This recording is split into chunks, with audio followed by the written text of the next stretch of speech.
Hi, everyone. This is Diana from the Grit and Grind of Autism and Finding Light Along the Journey. I just wanted to take a moment before I play this next interview for you because I've taken quite a hiatus from my podcast for personal reasons. This interview you're about to hear was actually recorded at the end of November, beginning of December, with a lovely young man by the name of Vincent and his beautiful, amazing mom by the name of Honey.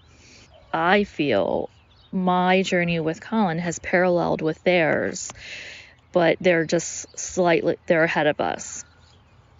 So if that makes sense, I can parallel everything that we've been going through with what they've gone through. And, I'm grateful for their friendship and their guidance and their support. So Vincent was part of the Spellers documentary. If you have not yet watched it, please take a moment to go to spellersmovie.com and it's 90 minutes long, and invest your time into it, because I'm going to tell you, you're not going to be the same person at the end of the movie that you were at the beginning of the movie. It is just the most beautiful, eloquently put together documentary and life-altering. They are very much spearheading the Spellers movement in such a positive way. We're calling it a movement because our stats continue to go up every single year. And if you know anything about what's happening with, the CDC and the science, it's always lagging. It's always behind. CDC's data, presumably nationally, is 1 in 36 right now. It's 1 in 28 boys specifically in Maryland, and it's 1 in 22 kids in California. But even those are underreported because of the way the CDC does their stats. They're basically taking data of 8-year-olds, and it's a cross-section. And by the time the data is released to us, it's dated by 4 years. And it's already skewed because they're only taking a cross-section of 8-year-olds. So bringing that thought full circle, we need tools, we need innovation, we need support and healing in our community, because the tsunami of non-speaking, medically complex kids that are coming into adulthood is going to be quite unbelievable to society. We love our children. We want nothing more than healing for our children so they can live productive, quality lives, so they can be taxpayers, even if it's just part-time. So they can participate in society and do the things that everyone does. Travel to the places they want to travel with their families. Take in books, take in knowledge, go to musicals and plays, go, zip lining, go hiking, whatever it might be. They deserve these opportunities, and they're really sick, and they're really dysregulated, and they're combating multiple medical conditions. I felt like I really needed to say these words because they've been weighing so heavy on me for a really long time. And we are in April, which is Autism Awareness Month or Autism Acceptance Month. And it's probably one of the hardest months of the year for many autism families, because it does tend to get glorified.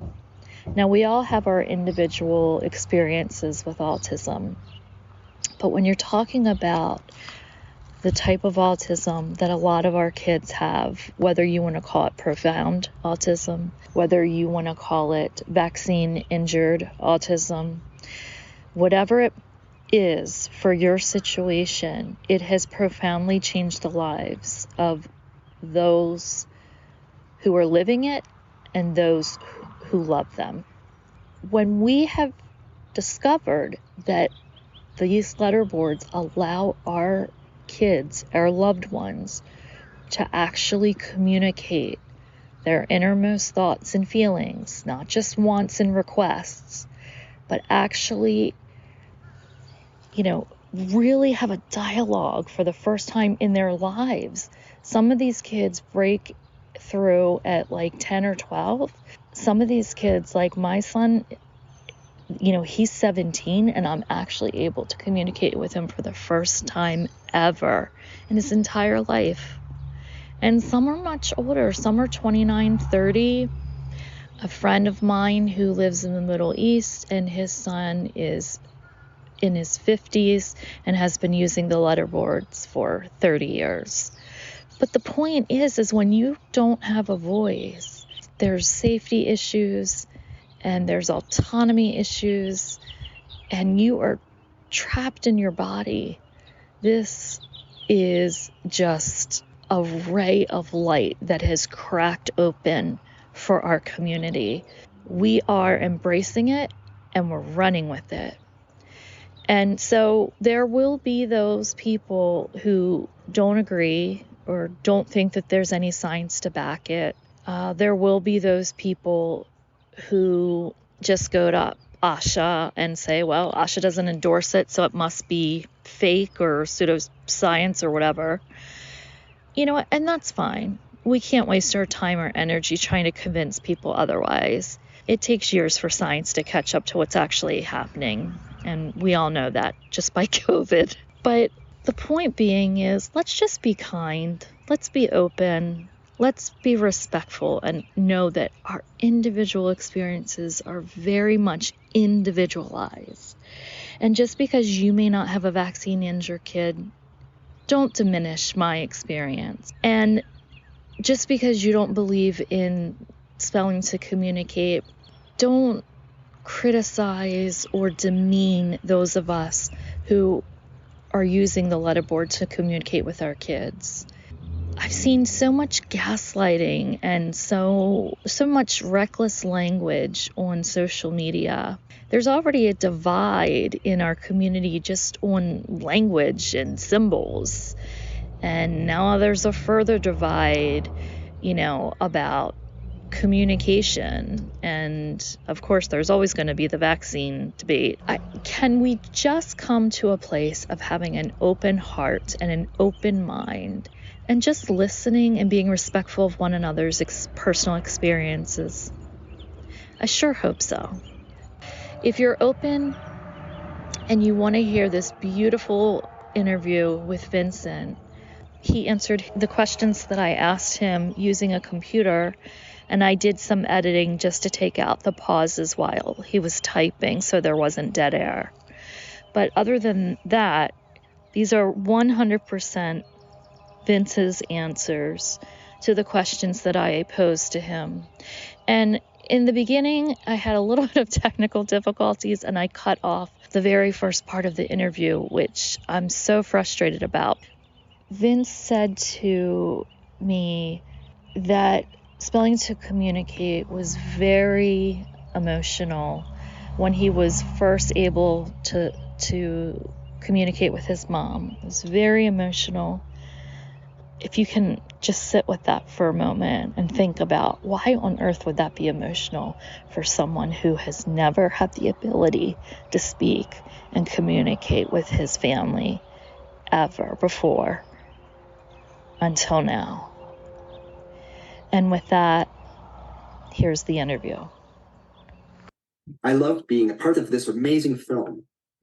I can imagine that it was probably such an amazing experience for you.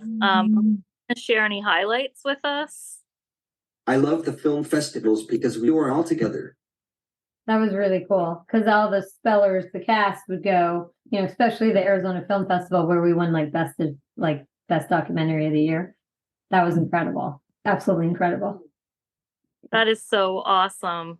We've never experienced anything like that. And you sit there in a theater with all the other incredible filmmakers and all the other films and you wait for them to call out like the names and give the awards. And then when they saved ours towards the end, I mean, it was crazy. I mean, they were screaming. It was amazing. That is so cool, Vincent. I'm really happy for you that you had that opportunity and that experience. Mhm. And I mean, yeah, the spellers are from all over, right? East Coast, West Coast. Yeah, it was amazing. I heard that you just got into another film festival. Mm-hmm. Yeah, yeah. There's actually two. There's another one that they just asked us if we wanted to go to in Indiana. Oh, So wow. we just got another one. So they keep popping up. I mean, it's amazing how many people, I think, and there's a Documenting Hope conference coming up in 2 weeks, and they're gonna show the movie there. So it's some really cool things going on. There's a Warrior Moms having a conference in Texas. I believe it's in February, like 2nd through the 3rd, and they're planning on showing it there. So it's still circulating because, like you said, there's a lot of people that have not seen it. Yes. And I think it's done amazing just circulating organically. I mean, by word of mouth and, just following the page and everything. Mhm. I know that my circle of people in my life, like family and friends, have all seen it. And I just want to tell the audience who's listening that it's just such a beautiful documentary. You will not be the same person Mhm. after you watch it that Mhm. you were before you started it. Mhm. Do you know that? Okay, so when it went on the High Wire, and they flew us out to the High Wire because they did like a private interview with the cast, and when it went on the High Wire, it got over 15 million views that week, and it was the highest watched program they have ever aired, next Wow. to Michael Jordan's The Dance. Like his was like 6 million views, like 15 million views. I mean, that is insane. I mean, That is amazing. crazy. I mean, my husband's old boss, like his boss at his financial company, was like, they watched it, like, oh my gosh, this is amazing. It's truly like a Helen Keller kind of story. It's just Yeah, inspirational. it really is. It was just so beautiful. I mean, it's one thing to tell everyone's stories, Mhm. and have these interviews, but it's another thing like the way it was edited and just presented, it's hard to even articulate. And I can only imagine you as Vincent's mom. I can't even imagine. Yeah, it was amazing. Yeah. Well, thank you for sharing. How often do you hang out with your friends? I mean, I guess you still are, traveling around and seeing your friends from the documentary, but I think you have some local friends too that you hang out with, right? Mhm. Spelling has completely changed my social life. I hang out weekly virtually with friends with Spellers of Hannah. I also have 7 friends that I hang out with in person with empowered voices. So spelling has completely changed my social life. I hang out weekly virtually with speller friends with Spellers Ohana, which is an online platform that any I believe it's for teenagers, can join, and they just get together and like hang out online every Thursday night. He lives for that. He actually loves it. And even if they're just sitting there and they're beginning, they can see others typing and they just get to see other faces. I love that as probably as much as he does.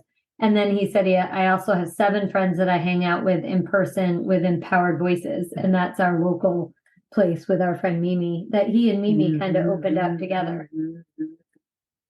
That's fantastic. Yeah. Yeah. They do a Friday book club, and it's so incredible. I mean, like they're reading like The Alchemist, like they do really deep, wonderful, book. It's just amazing to see them all longing to be together and communicate to each other, and they'll comment back and forth, and it's a really cool thing.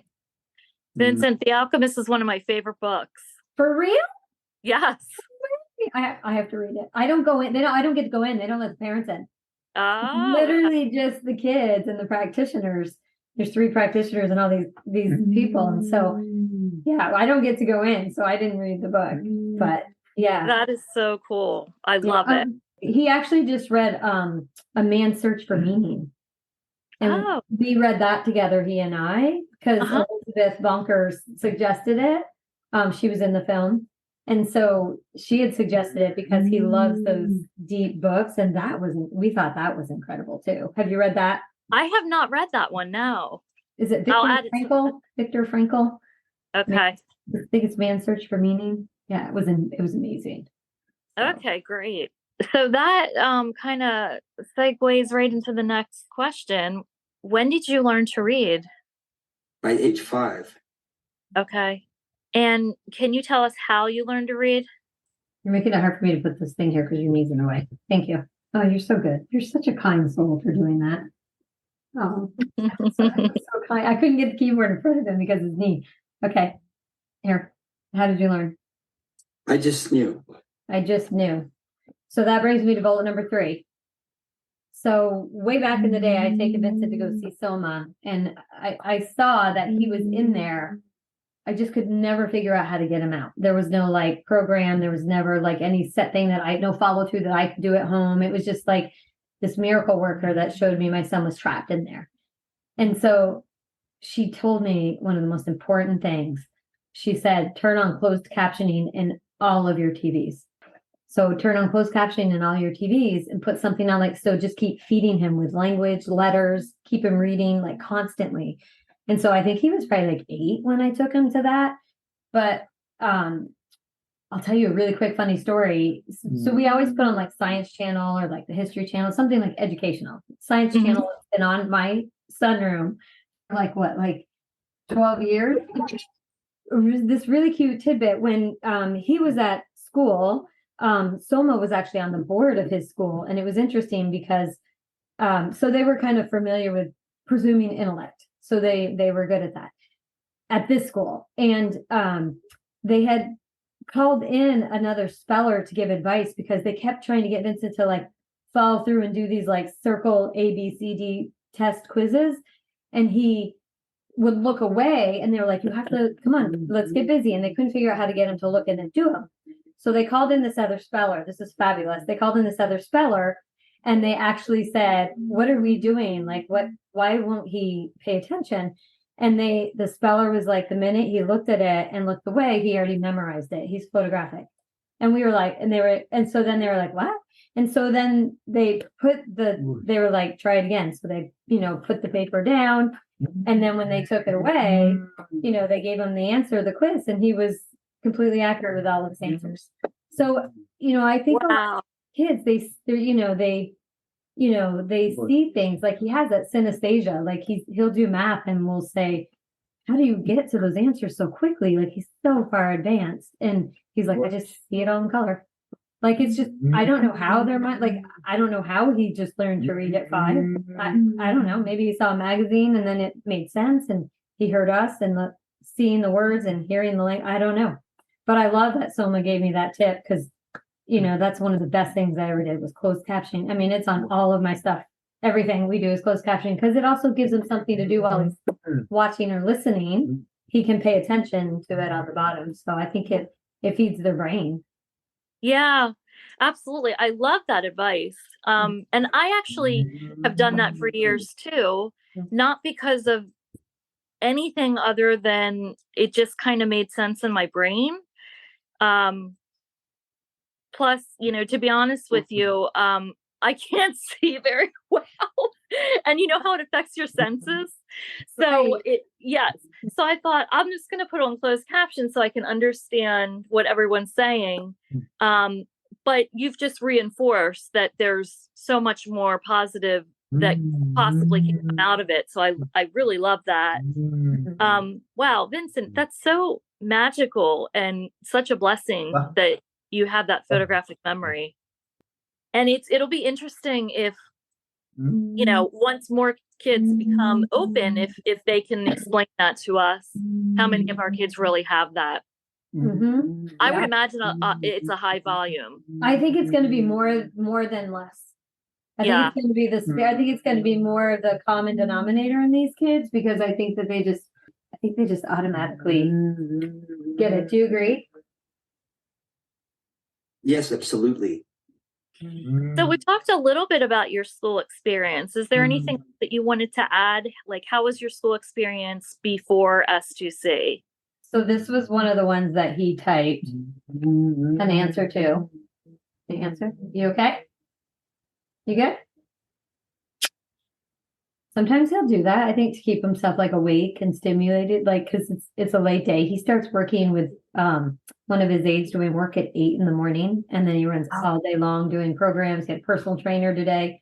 So he's doing pretty good that it's 7:41 and he's still going strong. So I think that's kind of sometimes their way. That's why I always tell parents, don't always discourage it. Like sometimes they'll be like, shh, so we can hear, and he's aware and he will stop it. But then sometimes he needs it to like kind of keep his body going. So you can go ahead and hit enter on this one. It was good because the staff presumed my intelligence, but I was not taught the same academics as neurotypicals, so I am doing that now. So it was good because the staff presumed my intelligence, but I was not taught the same academics as neurotypical, so I'm doing that now. So and prior to that, Vincent and I have had a lot of discussions. Can I share that conversation? Yes. So we have talked about him. He was mainstreamed in this, what he's referring to there, where they presumed, intelligence was fabulous at the school he went to. But prior to that, they just, he didn't get really upset because he said that he knew they were all kind and they loved him. They just didn't know. I mean, it was really painful because he's like, they just didn't know. I mean, our old BCBA came over. Her name's Heidi Kepler, and she is incredible. And, she worked with the Pennsylvania Verbal Behavior Project, and she loved him. But when you look back at what they were matching, like animals to categories and apples to categories, I mean, like the stuff is so, I can't even believe, I probably would have taken a fork and poked my eye out if I had to do that same stuff and look at the same thing day in and day out. And he did it because he said that he liked like the repetitiveness was fine. It was almost calming, almost like doing a puzzle or crossword, like the same thing. But then also kind of probably like how people cross stitch. He probably viewed it that way we've talked about, but he also knew that they just didn't know. So he never got mad at the school, which is interesting because I always find half of the it's like a wrongful imprisonment case. Yes. Half the people that get out of prison, they are so mad and they are just so angry at being mistreated and wrongfully judged and wrongfully convicted and presumed. And then there's kids like Vincent. He has said a million times, I'm just so happy to be free. Like, I'm just so happy. Like, everybody knows it. Like, he has no hard feelings. Vincent, that's so beautiful. I hope that inspires so many people, all people, because it's very, very difficult to not, hold judgment and to forgive what they didn't know and so on and so forth. That's just such a, positive mindset. He did say that he was, when he started exploding with this incredible language, he did say he was a little hurt that his family was so shocked at the beauty of it, and they were amazed at his depth. And he was a little more upset by that because we've discussed that. He wrote a blog about it. Like he thought they knew. He just assumed that they would have thought more of him. So it was the family that kind of hurt him the most. More so than the professionals because they just didn't know any better. But the family, I think, we discussed that it was sad because he thought that they would have automatically assumed he was in there. Yeah, I think that's a very important message. That's and it's not, I don't think I just mean beyond the immediate family, because I think we've all had experiences with extended family. Oh yeah, it was my my husband and I and my daughter, we were all great with it and we were like fine with it. But like the cousins and the uncles and my husband, he has like a huge Italian family, and like so every time we get together, there's like 40 people in a room, and they love him and they kiss him and they like just think he's amazing, and they're like, Vince, you're so good and you're doing great. And then like when he started writing this stuff, I think his close uncles and his cousins, that's where I think he was a little more upset. Sure. It's understandable. Did Victor and Vince go to the same school? Nope. Okay. No, Victor actually went to a school for like higher functioning kids. And Vince went to a school for kids with language disorders. I see. Okay. Well, thank you for sharing that. So, many schools won't allow students to have a lesson board and, practice, or I shouldn't say practice, communicate, via S2C. And, presumably it's because it's directly linked to Asha's viewpoints on it. Yeah. And not endorsing it as a therapy. So therefore the schools follow suit and, are closed off to it. Mhm. So it's very frustrating. It's very unfair because when you don't have access to communication, then So basic human right? rights, like you like putting duct tape over a child's mouth. I hate it. Hate it. Yeah.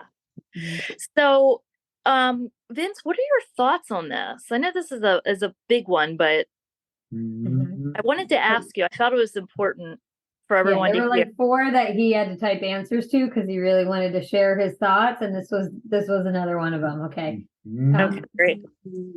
Let me see this. You can hit enter. It is ridiculous to withhold this from students. It is ridiculous to withhold this from students. Come here. Wait. Come here. Next one. No, come on. Leave your dog. His dog is his best friend. He has typed that. That is his. Oh my gosh. You probably can't see him. Can you see that? I can. They're hugging. Literally, they are the sweetest. best. They wake up in the morning and play together. They're crazy. Is he a therapy dog or just the family dog? She's a family dog, but she's from a long line of therapy dogs. And we didn't get her trained, but she's naturally she's an amazing companion dog. She's just wonderful. All right, come on. You just have to hand on her for these next 2. I plan to study political science in college and advocate for spellers' right to communicate. Did you get that? I plan to study political science in college and advocate for spellers' rights to communicate. And then he had a bit of advice for those that are in schools and challenged. My advice is to not give up. Thank you. Yeah. Thank you. And I love that you're going to study political science and continue your activism. That's amazing. You're going to do amazing things in life. There's no doubt about that. Last couple questions. It's just kind of a little bit more about you personally. Like what other interests do you have? I am interested in history and politics and love working out at the gym. Sports are often really hard for our kids. And we had a trainer, and we had Dr. Johnson, Dana Johnson, the OT, Zoom in and do some training sessions with our trainer. And it kind of gave us like a baseline of what to do to help his body strengthen, the communication process and get his brain and body disconnect to be more connected. And so he fell in love through that process with going to the gym, because sports can be sometimes hard because of the motor planning, but the gym's great. And I think more of our kids should do it, because the sports are hard, but the gym's easy. Absolutely. I've actually been trying to find someone to help with that with Colin, because it's difficult, for us to do all the things that we want to do and need to do. We need some people to help with that. But I absolutely want to get Colin on a gym program. I think it would be amazing. And Vince, do you tend to work out on any particular machines, or do you run or swim? Oh, you're good. You're good. Oh, I'm sorry. He was trying to backspace. I was trying to stop him. And okay, you got it. What's next? Right on it. I like both free weights and machines. Both free weights and machines. So a tip that Dr. Johnson had told us is that running was not necessarily great because they do better pacing. So like a treadmill is better because it will pace you and organize you. And so we started with, like, instead of like running, we will do a little bit of walking, but to start warming him up. But she encouraged us to stay on a treadmill, let it teach you how to like work. And then she had suggested that we use a metronome to kind of give them the rhythm of a pattern, to teach their body to be like, instead of like a kid just lifting quickly, because that's how it was when we first started.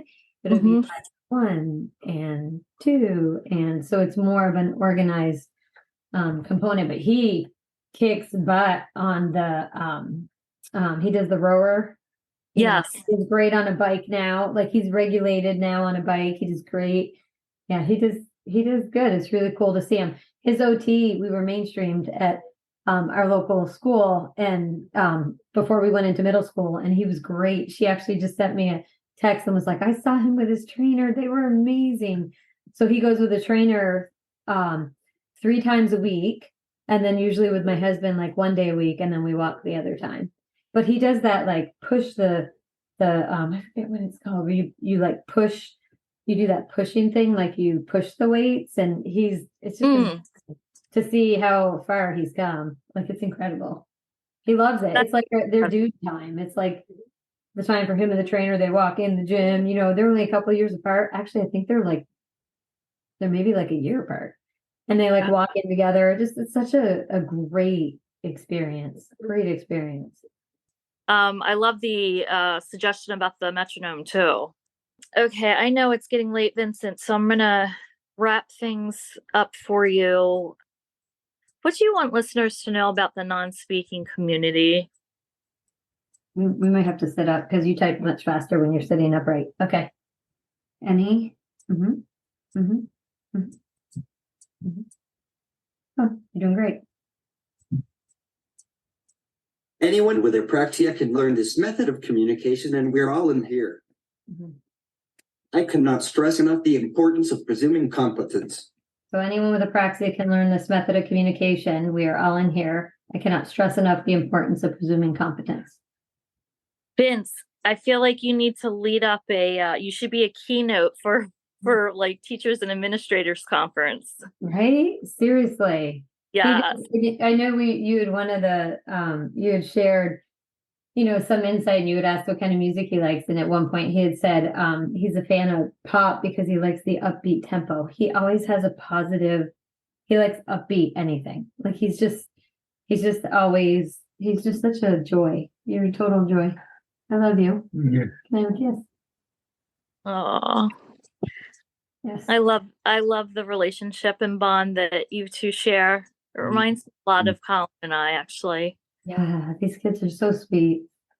So incredible. Are you a Swiftie? If you like pop, Taylor Swift. Oh, I was like, what's a Swiftie? You could tell I'm old. Do you like Taylor Swift? Who knew? Yes, she is great. Yes, she's great. That's fantastic. Yeah. So, yeah. Is there anything else that you wanted to communicate, Vincent? You've given us a lot of insight and information, and it's also valuable. But I know that you are full of beautiful gems. Just to please believe in all non-speakers. Just to please believe in all non-speakers. Amen.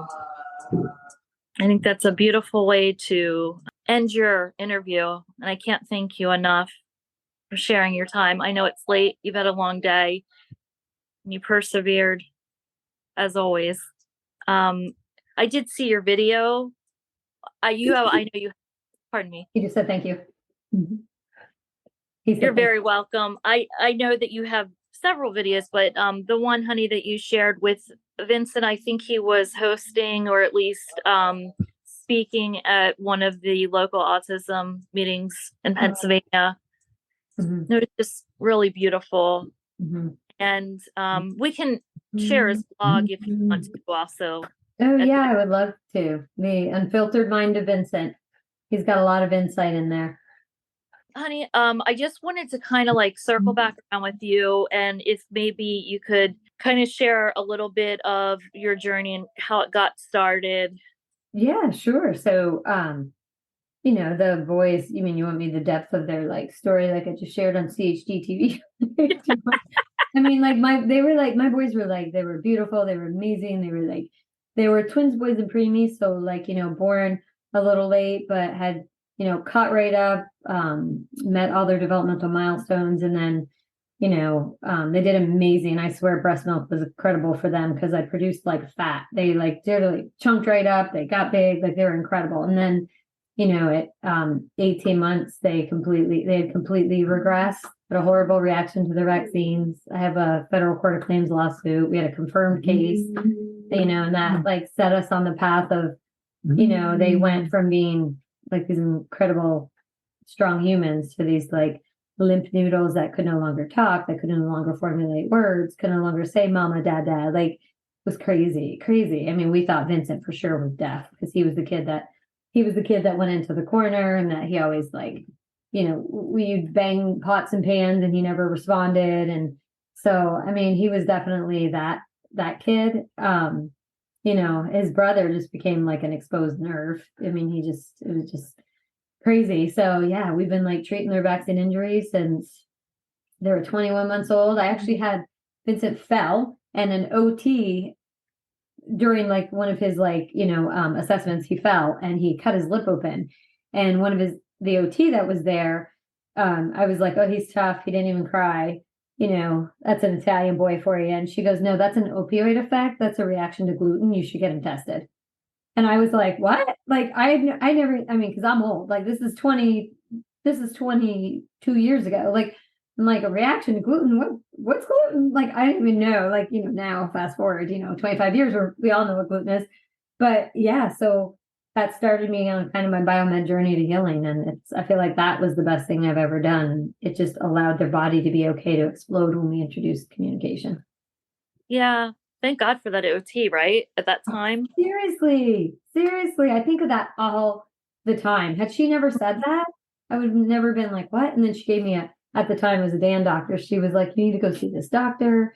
And she was like, he comes in town, and we were living in Atlanta at the time. And I went and saw him. He ran all these tests and he explained what happened. And, like he was great. He was amazing. So that's kind of how your journey started with Dan then. Mm-hmm. I'm just so impressed by you and all of you, because do you have a photographic memory? Because not at all. You seem to have such a strong hold on the biomed pieces, and it's so complex that I cannot retain the information you retain. I kind of like piecemeal it and focus on what needs to be focused on at that time. Mm-hmm. It's funny you say that, because like I was the biggest science nerd. So when I was in school, I always wanted to be a doctor because I always wanted to heal people. I loved science. Science was like one thing that just always, like, it's crazy. I could tell you like the main ingredient of a perm. I could tell you like, glycerol monothioglycolate still from things that I learned like 20 years ago in specific products. Like, but I was like such a science geek brain. But my grandmother was this hairstylist. So I loved like art and science. And I actually chose the path of being a hairstylist. So I actually got my degree in cosmetology because I love like the fashion and the art. And my grandmother had this salon in New York that I was like, oh, I'm going to own a salon one day. And then I was like, it's a job that my top priority was being a mom. I knew I wanted to have a ton of kids. I'm the youngest of 6. I wanted several, so I chose that path because I was like, if I become a doctor, I'll like never walk away from it because I'll be paying off bills for the rest of my life, like to pay for med school, because my parents couldn't afford anything. My dad's a cop. My mom was a stay-at-home mom with 6 kids. So that was on me. So I took that path. And when that all started happening, it's true. I mean, I have so many friends that it's like gibberish in their head. It's like a different language, but by the grace of God, that is one thing, the science geek in me, I'm really happy it was there. I was like such a geek, but I love science. I am like a geek, science geek. Well, it explains a lot to me in terms of your involvement and, wait, you're with MAPS now, right? Yeah. So I was after that conference where you saw Vincent speak, that was the National Autism Conference. So I was the director of education for National Autism Association. And after that, after like almost 20 years of doing parent support, that night after the conference, they actually asked me if I would take over and run MAPS, which is Medical Academy, Pediatrics and Special Needs, like the new Dan, because they needed to break down the walls and grow it because more kids needed more doctors. Like, so there are not enough doctors to go around. I mean, here in Pennsylvania, we're so dry.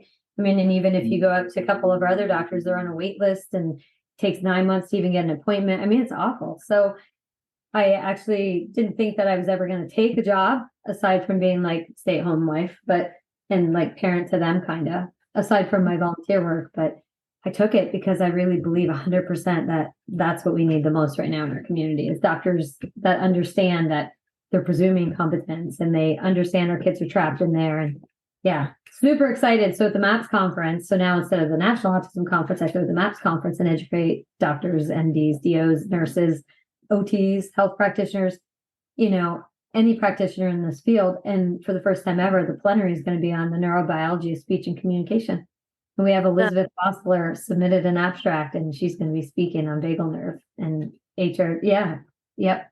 So is that in Georgia? It's actually in, nope, it's for practitioners only. It's not for parents, but it's for practitioners only. It's actually going to be in Charlotte, March 14th, 15th, and 16th. Okay. Gotcha.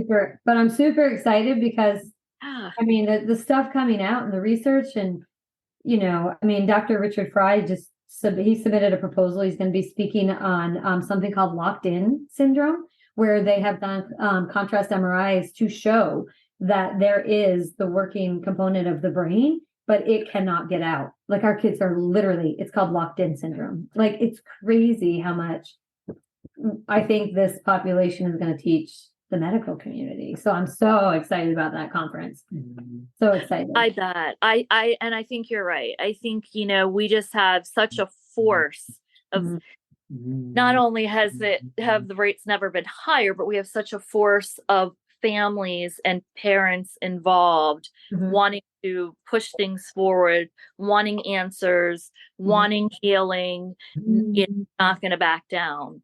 And thank God. I mean, that's amazing, because hopefully now that he's going to bring that to the table, hopefully we can find how to fix that. Oh, absolutely. Absolutely. That's the whole community of MAPS, because then we encourage all the doctors to watch it, and then they'll dig deeper and they'll go deeper. And I mean, it's incredible. I mean, it's what our community needs. I'm really excited about that. MAPS and spelling, it's going to save our kids. I agree. 100%. Well, I can't thank you both enough for your time. And I think this is going to be so helpful to our community. I don't have to tell you, but you two are spearheading in your own ways. And we're just so grateful. And, hopefully we'll see you soon at a conference, a parent conference. Yes, absolutely. Absolutely. We got to bring those back to Philly. Yeah. And Vincent, maybe I'll have Colin join the Ahana group. Yes. Like, even if he just kind of listens for a little bit, just get acclimated and get used to the virtual. There's a lot of kids that go on just to listen. I mean, it's great. Like one kid, he has one friend on there that he always tells a joke.